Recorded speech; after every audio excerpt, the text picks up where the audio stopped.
I want to thank Brother Jesse Gray, for the invitation to come here this afternoon and participate in this rally, which I believe is for the good of the community, the good of the black community. And anything that's good for the black community, the white man should realize it is good for his community. Jesse Gray is one of the key persons in the Harlem area, primarily because he's dealing with one of the key problems, the problem of housing. It doesn't make any difference what else you have. If you don't have some place to rest your head, you're in bad shape. Here in Harlem, the reason we say that housing is such a key problem, when you live in a poor neighborhood, you're living in an area where you have to have poor schools. When you have poor schools, you have poor teachers. When you have poor teachers, you get a poor education. And when you get a poor education, you are destined to be a poor man and a poor woman the rest of your life. Poor education, you can only work on a poor-paying job. And that poor-paying job enables you to live again in a poor neighborhood. So it's a very vicious cycle. And usually these bad housing conditions result from the fact, as Mr. Gray has pointed out, of absentee landlords, people who are rich and live downtown and let you and I live up here in the shack. Actually, it's a form of 20th century slavery.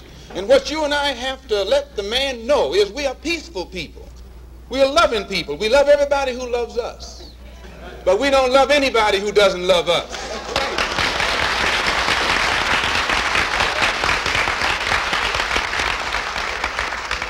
We're nonviolent with people who are nonviolent with us.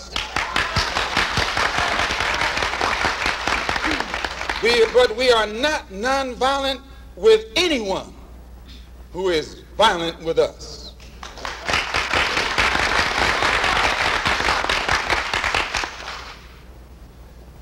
Once those intentions are made known, we can get to the nitty-gritty of the problem.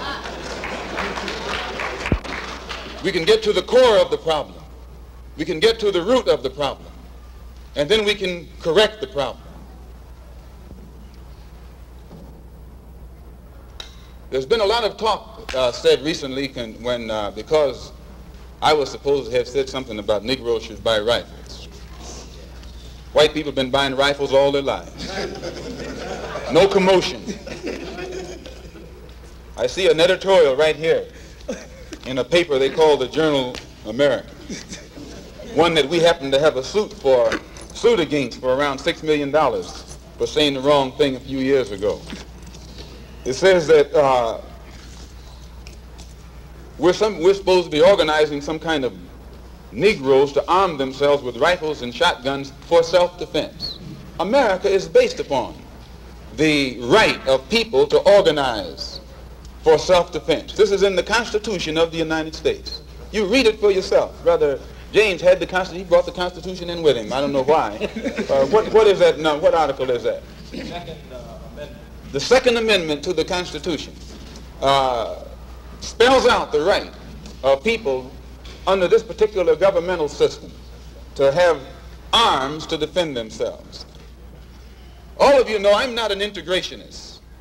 I'm a believer in the Honorable Elijah and follower of the Honorable Elijah Muhammad. I'm still a Muslim. My religion is Islam.